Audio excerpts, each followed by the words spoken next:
Howdy gangsters, lovely to see you all again. I haven't had a chance to tell you guys about the amazing experience I had with Teramaze in the Netherlands. And I think it's really, really important for me to make this vid because I left my house and did things outside playing guitar in front of a camera. I mean, I've done some couple of gigs with Teramaze in Melbourne, which is really, really cool, and, you know, just sort of played around, but, excuse me, you know, actually getting on a plane and sitting there just sitting at the airport going like, holy crap, we're actually doing this. Me and these other four dudes are going to go to the Netherlands. We're going to get out of Australia and play in front of a couple of hundred. I think there might have been 1,000 people-ish at the gig. It was absolutely massive. And the build-up from, 30 hours of traveling, we were absolutely wrecked.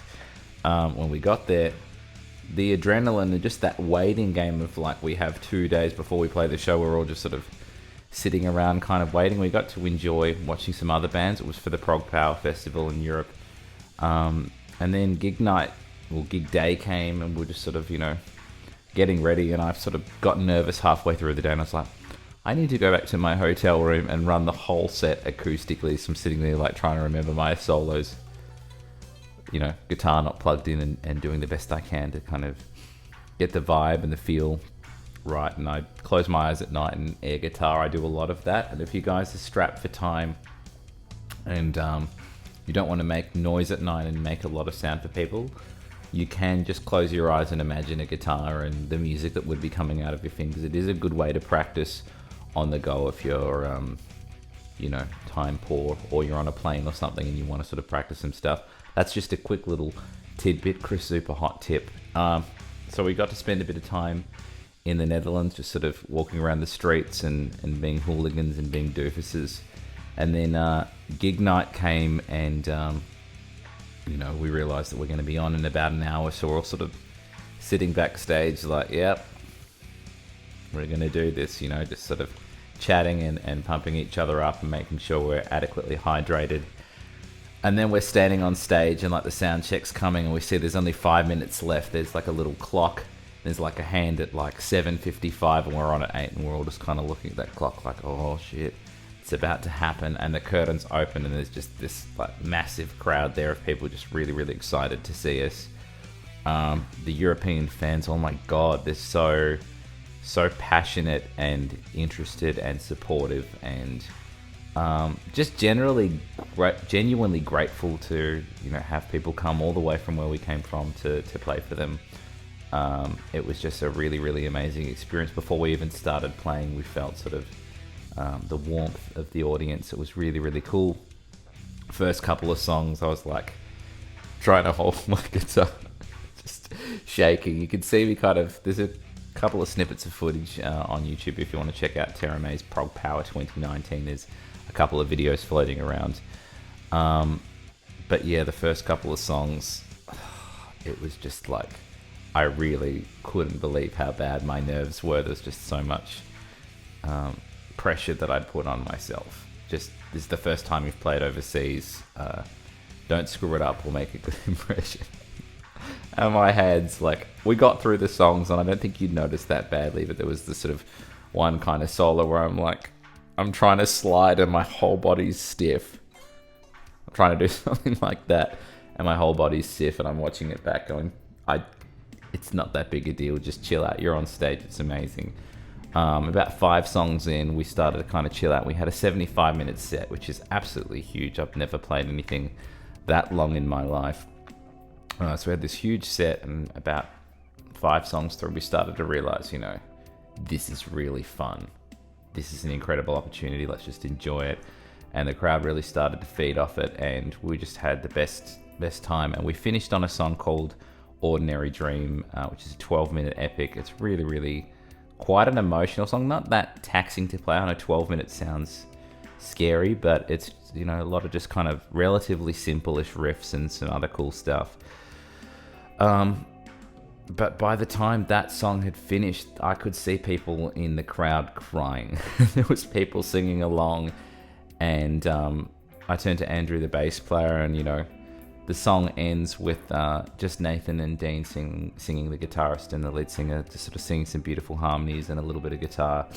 And I turned over and looked at Andrew and I was like, oh man, I don't want to get off stage. And that was just such a good moment for me, because I'd gone from like shitting myself at the start of the gig to like, holy crap, I hope I get this together, and if I don't, I just want it to be over, to I am loving this experience. I'm loving being on stage. I'm loving looking into people's eyes and connecting with them, and then watching me play, watching my band play, you know, letting them have their moments as well. There's one moment where the singer got like physically sat in the audience and was singing to people, and they were all, you know, waving their iPhones with the light on, and you know, there were people touching him, and it was just like he had the whole audience in his hand at that moment. I just thought it was such a amazing, beautiful thing, and it made me realize the importance of connection in music as well. So I think if you look at people like Jared Dines and a couple of other musicians, in fact I know plenty of musicians with mental health issues who are, you know, depressed, feel isolated, you know, people that are just locking themselves indoors with the blinds down, talking to themselves, getting no vitamin D, getting no human contact, and then being like, I wonder why I'm getting depression. That moment in Holland when I got to play with like 4 guys that I genuinely love, like as much as any blood relative I can think of. Like, I love these guys. Sharing the stage with them and then connecting with these people made me realize, you know, yes, I'm going to keep doing YouTube videos, and, you know, yes, I want to keep being a vlogger and do things that way and write books and do all that other stuff. But actually connecting with people is what we should be trying to do with music, because you can change people's lives. You can make them leave their home to come see your band, and then being like, I wasn't going to leave my house today, and then I got to see your band and I'm really glad because I felt something and I'm really happy. Or even just being able to share the stage with a bunch of bros you've been roasting for 100 hours straight over the course of 3 or 4 days. It was, excuse me, had a bit of a Kermit the Frog moment. To not sound cheesy, it was life-changing. And I think I knew that before I left. I was like, you're going to the other side of the world to play music. You've never done this before. Who knows what it's going to hold? And I want there to be a lot more of it. And I think, of course, there's the struggles of getting this kind of career kind of handed to me so late in life. I'm going to be 33 this year, and I'm, you know, going bald, very bald. I'm married, I have a child, I have financial commitments to them, I have emotional commitments to my wife, and if I haven't mentioned, my son is a special needs child. He's on the autism spectrum. He's a little bit of work at the best of times, but he's a great kid. He loves to spend time with his dad. So there's always going to be those other factors that come in, but I think I would live a life of absolute regret if I put just like being a provider and a father and a good husband before any dreams that I had and anything that I wanted to do, to be more than an ordinary breadwinning dick. I don't know whether dick's the right word, but I think if you genuinely have something that's enigmatic to offer, it's a disservice to the people whose lives you could touch. Sounds very, very wanky, but and it's a disservice to you to shun off opportunities because you think that you're destined to be a normal kind of meat and veg person. Take the risk. If you've got the opportunity to do what I've done, most of the time, in most cases, your family will cope.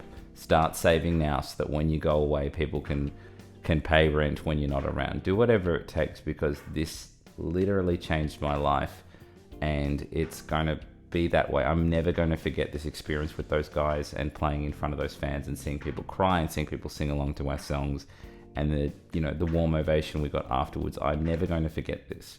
So yes, live music, wonderful Holland adventures.